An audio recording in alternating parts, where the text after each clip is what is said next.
SUDA files గల్లంతులో దొంగలను arrest చేయాలని demand చేస్తున్నారు కాంగ్రెస్ పార్టీ నేతలు. కార్యాలయంలో ఫైల్స్ ఎత్తికెళ్లడం చర్చనీయాంశంగా మారింది. సుడా పాలక వర్గం అవినీతికి పాల్పడ్డారని ఆరోపిస్తున్నారు. అర్ధరాత్రి గుట్టుచప్పుడు కాకుండా ఫైల్స్ ను తరలించారు. కాంగ్రెస్ నేతలు అడ్డుకునే ప్రయత్నం చేసినా దాడి చేసి ఎస్కేప్ అయ్యారు. మరింత సమాచారాన్ని మా ప్రతినిధి దుర్గారెడ్డి అందిస్తారు. సిద్దిపేట జిల్లా సిద్దిపేట అర్బన్ సుడా కార్యాలయం ముందున్నాము. ఇక్కడ సుడా పరిధి చూడొచ్చు. సిద్దిపేట పట్టణాభివృద్ధి సంస్థ అని చెప్పి ఒక 5 సంవత్సరాల కింద దీన్ని ఏర్పాటు చేశారు.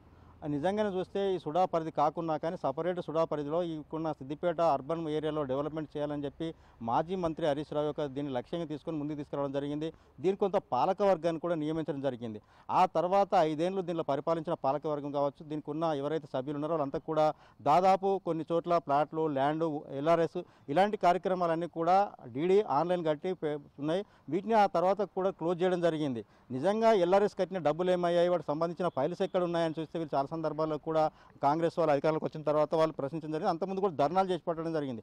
అయినా కానీ ఎప్పుడు కూడా వాళ్ళకి సమాధానం రాలేదు. ఈ తర్వాత జరుగుతున్న పరిణామాలు చూస్తే మాత్రం వారం రోజుల క్రితం మీడియా ముందుకు వచ్చి వీళ్ళంతా మున్సిపాలిటీ సుడా పరిధిలో అవినీతి అక్రమాలు జరిగాయి, వాటిని బయట పెడతామని చెప్పడంతో అర్ధరాత్రి చీకట్లో ఇక్కడ నుండి ఫైళ్లు గల్లంత అవుతున్నాయని చెప్తున్నారు. వాటికి సంబంధించిన పూర్తి వివరాలు మీద పట్టణ అధ్యక్షుడు అత్తు ఉన్నారు, తర్వాత కాంగ్రెస్ నాయకులు ఉన్నారు. వాళ్ళందరూ కూడా అడిగి తెలుసుకునే ప్రయత్నం చేద్దాం. అసలు నిజంగా చూస్తే అర్ధరాత్రి నిన్న రాత్రి ఇక్కడ నుంచి ఫైళ్లు గల్లంతయ్యాయి, మాయమైనవి అంటున్నారు. అసలు ఏం జరిగింది, అసలు నిజంగా మీరు గతంలో ఆరోపించారు, ధర్నాలు కూడా చేయడం జరిగింది, ఇంకా వీటిని మీ బయటకు తీసుకురావాలని చెప్పి దీనిపై మీ అభిప్రాయం ఏంటి? అసలు నిన్న ఎవరు తీసుకెళ్లారు, అందులో చీరలు ఉన్నాయా? వాళ్ళు ఏమంటున్నారంటే మామూలుగా చీరలు తీసుకెళ్తున్నాము, అవి బతుకమ్మ సారీస్ అంటున్నారు. దాంట్లో బతుకమ్మ సారీస్ అనేది ఓన్లీ వాళ్ళు చూపించేదే. మేము ఇప్పుడు కూడా అంటున్నాము, అందులో ఫైల్స్ ఆల్రెడీ పెట్టేసి తరలించినారు. ఏందన్నా ఇప్పుడు భయం ఎందుకు వాళ్ళకు రావడానికి? మేము ఇంత ధర్నాలు ఇన్ని చేస్తున్నాం కదా. ఇప్పుడు కూడా మేము సూడా ఆఫీస్లో ఉన్నాము. మాజీ సూడా చైర్మన్ రమ్మనండి, ఇప్పుడు వచ్చి మాట్లాడమనండి. మరి మీరు కూడా ఆయన కూడా ఎక్స్ప్లెనేషన్ ఇవ్వమనండి. వాళ్ళకు కూడా ఆ దమ్ము లేదు. ఎందుకంటే అవినీతి చేసిరు కాబట్టి ఈ అవినీతి కరెక్ట్గా ముంగట పడాలంటే సూడా ఎప్పుడు ఏర్పడిందో అప్పటి నుంచి ఇప్పటి వరకు ఈ రమణాచారి అనే వ్యక్తి కరెక్ట్ విచారణ జరిపిస్తే అన్నీ బయటపడతాయి కుంభకోణాలన్నీ. ఈ రమణాచారి ఒక్క వల్లనే ఇవన్నీ కుంభకోణాలు, ఎక్కడ ఎన్ని కోట్ల లాస్ అయినాయి, ఎన్ని కోట్ల లాభాలు వచ్చినాయి, ఎన్ని కోట్లు ఎవరు తీసుకున్నారు అని మొత్తం విచారణలో అందరూ వెల్లడిస్తారు. అంటే గతంలో ధర్నా చేసినప్పుడు మీకు వివరాలు ఇవ్వలేదు, ఇప్పుడు ఫైలు కూడా గల్లంత అయ్యాయి. నిజంగా ఈ విషయాన్ని ప్రభుత్వం దృష్టి తీసుకెళ్తామంటున్నారు. మీరు ఎవరెవరికి చెప్పారు ఈ విషయం? మేము మా రవాణా శాఖ మంత్రి మా పొన్నమ్మ గారికి చెప్పినాము. ఆల్రెడీ ఇప్పుడు రేవంత్ అన్న దగ్గరికి మేము అందరము ఒక గడ్డ కట్టుకొని ఒక ఫైల్ తీసుకొని మా నాయకులతో కలిసి మేము రేవంత్ అన్నకు కూడా రిప్యుటేషన్ ఇవ్వడానికి వెళ్తున్నాము. ఇది ఇంతతో వదలక ఈ మొత్తం విచారణ గట్టిగా చేపట్టి వాళ్లకు జైలుకి పంపించే వరకు నేను నిద్రపోను. ఓకే, చూడొచ్చు. నిజంగానే గతంలో ఒక 500 ప్లాట్లు సుడా పరిధిలో మాత్రం విస్తరిస్తున్నాం, డెవలప్మెంట్ చేస్తామని వేలం పెట్టారు. ఒక 15 ప్లాట్ల మొత్తం అమ్మకం జరిగింది. మిగతా 485 ప్లాట్లు ప్రభుత్వ ఆధీనంలో ఉన్నాయి అనుకుంటున్నారా, లేకుంటే అవి రిజిస్ట్రేషన్ అయినా? అది ఖచ్చితంగా అన్యక్రాంతం అయినాయి, చాలా వరకు అన్యక్రాంతం అయినాయి. మా దగ్గర కొంత ఇన్ఫర్మేషన్ ఉంది. వాళ్ళు ఒక సూడా నుండి ఒక 500 ప్లాట్లు మేము లేఅవుట్ చేస్తున్నాం, ఒక నోటీస్ ఇచ్చి పేపర్ ప్రకటన ఇచ్చిండ్రు. అందులో 15 ప్లాట్ల తర్వాత అది ఎలాంటి ఆ డాక్యుమెంట్స్ అట్లాంటి డాక్యుమెంట్సే ఇప్పుడు అన్ని పోయినాయని మేము అనుకుంటున్నాం. ఖచ్చితంగా మా ఆరోపణ కాదు, ఇది నిజం. ఎందుకంటే ఇప్పుడు వీళ్ళు ఏమంటున్నారు, చీరలు పోయినాయి అంటున్నారు.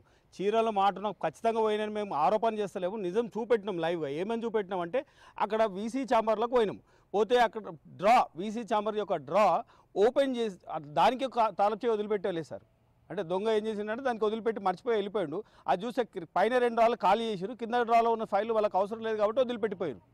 అట్లా ఏ డ్రా ఓపెన్ చేసినా కూడా ఓపెనే ఉన్నది. ఏ రూమ్ ఛాంబర్కి సంబంధించిన రూమ్ ఓపెన్ చేసినా తాళం లేదు, ఓపెనే ఉన్నది. సీసీ కెమెరా ఫుటేజ్ పడవద్దని ముందే ఆఫ్ చేసుకున్నారు. సో ఇది ప్లాన్డ్ ప్రోగ్రామ్ కాదా అనేది ఇక వాళ్ళే వివరణ చెప్పాలి. చీరలు అనే ముచ్చట రాంగ్ అది. ఓకే, చూడొచ్చు. నిజంగానే ఇక్కడ ఫైల్స్ మాయమయ్యే మీకు ఎట్లా తెలిసింది, అసలు విషయం ఏంటి? మాకు మరి టౌన్ ప్రెసిడెంట్ అత్తు ఇమాం గారు రాత్రి కరెంటు బంద్ చేసి తరలిస్తారని చెప్పి వాళ్ళు ఆల్రెడీ వాళ్ళకు డౌట్ వచ్చి వాళ్ళు ఇక్కడ అడ్డుకోవడం జరిగింది. వాళ్ళని కూడా లాగి వాళ్ళని నూకేసి మరి ఆటోలను తరలించుకొని వెళ్ళిపోయినరని చెప్పి మాకు మధ్యరాత్రి తెలిసింది. కాబట్టి ఇప్పుడు బతుకమ్మ చీరలు అంటే 9 నెలలు అయిపోయింది బతుకమ్మ సంబరాలు. మరి ఇంకొక 3 నెలలు అయితే మళ్ళీ బతుకమ్మ సంబరాలు వస్తున్నాయి. అంటే చీరలు ఎందుకొరకు ఉంచుకున్నాడు హరీష్ రావు అనేది నేను ఖండిస్తున్నా దీని కొరకు. మరి ఈ చీరలు ఎందుకొరకు ఇక్కడనే పెట్టాలో, సోడా ఆఫీసులనే పెట్టాలని ఏమున్నది?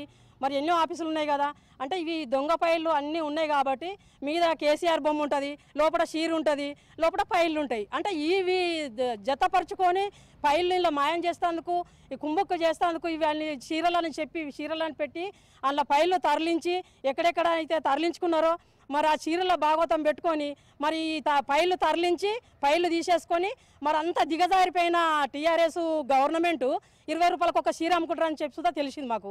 అంటే అంత విచ్చలవిడిగా అంత గలీజు వ్యవస్థ చేసారు వాళ్ళు. కాబట్టి అది మేము ఏమంటే ఖండిస్తున్నాం. మా ఇప్పుడు ఎక్కడి నుంచి ఇక్కడ ఆఫీస్ నుంచి అయితే ఏవైతే ఏవైతే తరలించారో మరి బతుకమ్మ చీరలు కానీ డాక్యుమెంట్లు కానీ ఏవి కానీ అవి మళ్ళీ రీకవర్ అయ్యి మరి ఇప్పటి వరకు పోలీసుల స్పందన సుధా ఏం లేదు. మరి వాళ్ళని వెంటనే వాళ్ళని పరిధిలో తీసుకొని వాళ్ళ మీద కేసు చేసి మరి ఈరోజు రవాణా శాఖ మినిస్టర్ గారు మా పొన్నవన్న గారి దృష్టితో తీసుకుపోతాం, మా రేవంత్ అన్న సీఎం గారి దృష్టితో తీసుకుపోతాం. మరి దీన్ని విడిచిపెట్టే ప్రసక్తి లేదు. ఇక్కడ నుంచి ఇంకా పెద్ద ఎత్తున కొనసాగుతుంది. ఇక్కడ నుంచి మాత్రం ఒక జిల్లా అధ్యక్షురాలుగా చెప్తున్నా, నేను దీన్ని విడిచిపెట్టే ప్రసక్తే లేదు. ఎవరెవరు దొంగలు అనేది రీకవర్ చేస్తామని చెప్పి స్పష్టంగా చెప్తున్నా మీడియా ముంగట. జై కాంగ్రెస్. బతుకమ్మ చీరలని మహిళలకు మంచి చీరలను కూడా ఆఫీసులలో ఒక 9 నెలల పాటు దాచిపెట్టుకోవడం జరిగింది. అది ఎందుకు వాళ్ళు చేసిన ఆరోపణలు ఆ అక్రమాలను దాచుకొని చీరలను అడ్డం పెట్టుకొని చీరల మధ్యలో తరలించడానికి దాచిపెట్టుకున్నారని పూర్తి స్థాయిలో అర్థమవుతుంది. దీన్ని ఖండిస్తూ మేము సీఎం రేవంత్ అన్న దృష్టికి మహిళలను అడ్డం పెట్టుకొని మహిళల చీరలు 20 రూపాయలకు ఒక చీర అమ్ముకుంటున్నామని తెలిసి బయట పంపిస్తుందని తెలిసింది. అదే పేద ప్రజలకు చీరలను అడ్డం పెట్టుకొని కోట్ల బడ్జెట్ ఖర్చు పెట్టిన బీఆర్ఎస్ ప్రభుత్వము మరి ఆ పేద ప్రజలకు చీరలు ఇవ్వకుండా మీ దగ్గర ఎందుకు దాచిపెట్టుకున్నారని నేను ఖండిస్తున్నాను. ఈ చీరల విషయానికి వస్తే చీరలు కూడా మీరు చీరలలో కూడా మహిళలకు వంచే చీరలలో కూడా మీరు కోట్ల బడ్జెట్ తిన్నారని అర్థమవుతుంది. ఈ విషయాన్ని రేవంత్ అన్న దృష్టి తీసుకుపోతామని పూర్తి స్థాయిలో ఖండించి వ్యతిరేకిస్తున్నాము. ఇది తీసుకుపోయిన వాళ్ళను కూడా పోలీసు సిబ్బంది కూడా ఇంకా పట్టించుకోలేదు, ఎలాంటి విచారణ జరగలేదు. మరి ఇంకా బీఆర్ఎస్ ప్రభుత్వానికి భయపడే పని చేస్తుంది అనేది మాకు అర్థమవుతున్నది. మరి బీఆర్ఎస్ ప్రభుత్వానికి పడిపోయినప్పటికి కూడా మేము కాంగ్రెస్ మా అధ్యక్షులు కానీ మా నాయకులు కానీ కార్యకర్తలు కానీ మేము మా ప్రభుత్వం లేకపోయినప్పటికి కూడా ధర్నాలు చేసినాం, రాస్తారోకాలు చేసినాం, ప్రభుత్వ స్థాయిలో ఖండించినాము. ఇప్పటికి మా ప్రభుత్వం ఉన్నా కూడా మాకు సిబ్బంది కూడా సపోర్ట్ చేస్తలేదని మాకు అర్థమవుతుంది. దీని మీద పూర్తి స్థాయిలో ఖండించి సీఎం దృష్టి తీసుకుపోతున్నాను తెలియజేస్తున్నా.